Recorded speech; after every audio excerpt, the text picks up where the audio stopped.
se hai sbagliato oggi, puoi imparare domani. Ciao a tutti e bentornati sull'Ernamo. Oggi ho con me un ospite, lei è la mia amica Diana, che sta studiando l'italiano, ha imparato già molto bene. Diana, tu da dove vieni? Da quale paese vieni? Io sono georgiana, sono arrivata in Italia 3 anni fa. Mi piace stare qua perché l'Italia mi aiuta molto. Cosa ti ha colpito di più della cultura italiana rispetto al tuo paese? Allora, la cultura italiana mi piace tantissimo, come la cultura georgiana. A me piace molto la passione che gli italiani usano in tutto, nel parlare, nell'arte, nel cibo, in tutto. Praticamente in tutto usano loro. Qua si sente grande gioia, l'energia dappertutto comunque. Io non posso dire che queste cose noi non abbiamo in Georgia, nel mio paese, ma c'è la differenza comunque. In Georgia stiamo più tranquilli. Un po' più riservati forse? Sì, un po' più riservati. Rispetto magari agli italiani? Sì, vedo questa differenza. Il resto rimane uguale comunque. Perfetto. Quindi diciamo ci sono anche un po' di somiglianze culturali tra la Georgia e l'Italia? Sì, certamente, noi non siamo troppo diversi. Parlando di cultura, tu l'hai anche menzionata prima, cucina. Qual è il tuo piatto italiano preferito e sai cucinarlo? Non sono bravissima. Comunque ho imparato la ricetta base e posso cucinare. A me piace la pizza tantissimo, 4 formaggi. Perfetto. Mi piace la parmigiana, lasagna. Lasagna non so proprio bene, comunque la parmigiana faccio spesso. Ovviamente quindi tu hai detto la pizza è forse il tuo piatto preferito. Sì. Però sai cucinarla a casa? No. La pizza? Sinceramente no. Non ho mai provato. La focaccia? Sì, la focaccia mi piace tantissimo, anche ho provato a casa e posso dire che è venuta buonissima.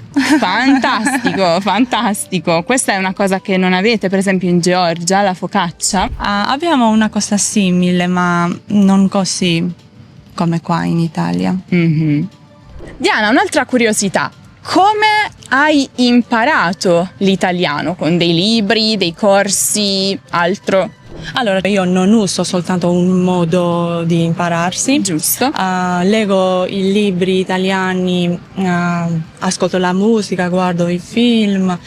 Comunque è vero che non capisco tutto completo. Il contesto principale posso capire e secondo me questo è importante. E altra parte che uso per impararsi un corso intensivo italiano che mi aiuta molto. È vero, sì, perché è sempre appunto è molto importante avere la possibilità di ascoltare e parlare con madrelingua, insegnanti madrelingua. Specialmente quando stai iniziando a imparare l'italiano, devi iniziare a imparare con gli italiani. Diana, quali sono delle parole o delle espressioni italiane che trovi particolarmente belle, interessanti?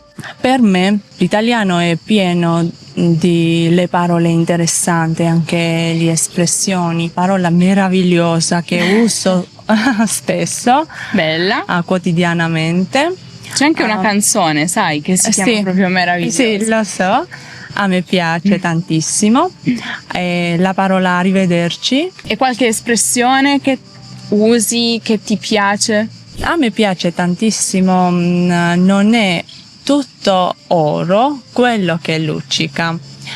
Anche acqua in bocca quando hai un segreto. E ascolti anche, ascolti anche la musica italiana? Ti piace? Sì, a me piace ascoltare la musica, specialmente mi piace una cantante italiana che si chiama Fiore La Mannoia. Molto brava. Bravissima. Comunque ci sono diverse cose che a me piace. Guardare film, televisione, anche certe volte compro la Gazzetta del Mezzogiorno. Mi aiuta esatto, tantissimo. I quotidiani, certo. Sì. Qual è stata la cosa più difficile da imparare in italiano? La parte più difficile per me è stata sempre la pronuncia. Non mi piace come parlo perché quando sento come parlano gli italiani è più bella. Comunque sto imparando e così posso andare avanti. Non è mai tardi. No. Comunque per questo punto sono soddisfatta come parlo. Certamente, lo parli molto molto bene, anche la tua pronuncia Grazie. è molto buona, veramente molto buona. È qualcosa di grammatica che ti ha creato più problemi? Per esempio, spesso scambio le parole, anche il tempo verbale uso sbagliato, ma gli italiani, ripeto, sono molto gentili e sanno che sto imparando ancora e certe volte loro mi aiutano molto. Tu vivi in Italia, quindi sei a contatto sempre con gli italiani. Sì, spesso, non parlo spesso, parlo con gli italiani, ma non H24 diciamo. Però aiuta sicuramente vivere nel paese. Sì, certamente, aiuta molto. Rispetto a quando per esempio lo studiavi all'università. Perché penso che la teoria è importante, ma la pratica è proprio fondamentale. Per la pratica certe volte io mi siedo davanti allo specchio e parlo con me stesso, inizio il monologo e parlo per esempio come è andata la giornata, con chi ho parlato, cosa devo fare domani, eccetera, eccetera. Diana, per concludere, quale consiglio senti di dare a chi sta cominciando a studiare l'italiano? Perché ovviamente tu lo studi già da molti anni, hai fatto un ottimo lavoro, lo parli molto bene. Il mio consiglio particolare, anzi principale, non aver paura di fare errori, perché quando sbagli questo non significa che è finita tutto, perché imparare non è una cosa che finisce. Noi impariamo ogni giorno, ogni passo, ogni momento, dappertutto. Se hai sbagliato oggi, puoi imparare domani. A me non piace quando parlo, non si pronuncia così come parlano gli italiani. Quotidianamente, anche quando per esempio vado a fare i documenti, compro qualche cosa, vado da sola, non c'è bisogno qualcuno andare con me. Diana, grazie mille per aver fatto questo video con me, grazie mille per averci raccontato della tua esperienza con l'italiano. Grazie a te per tutto, perché ho avuto la possibilità per fare una intervista con intelligente professoressa Graziana. Ti ringrazio per questo, che ce l'ho la possibilità di usare questo sito, Lerniamo, e sono contenta, sono soddisfatta. Ti ringrazio. Grazie a te, grazie a te.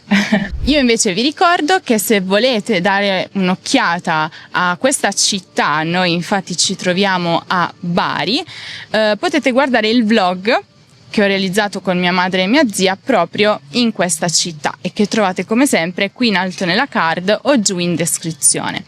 Non dimenticate poi di seguire l'Ernamo su tutti i social e di visitare il nostro sito lernamo.com se cercate la trascrizione scritta dei video che pubblichiamo invece su YouTube, e anche di iscrivervi alla nostra newsletter o al nostro canale Telegram per ricevere una notifica ogni volta che pubblichiamo un nuovo video, e anche tanti materiali esclusivi e gratuiti per migliorare il vostro italiano sulla lingua, la cultura, la grammatica italiana.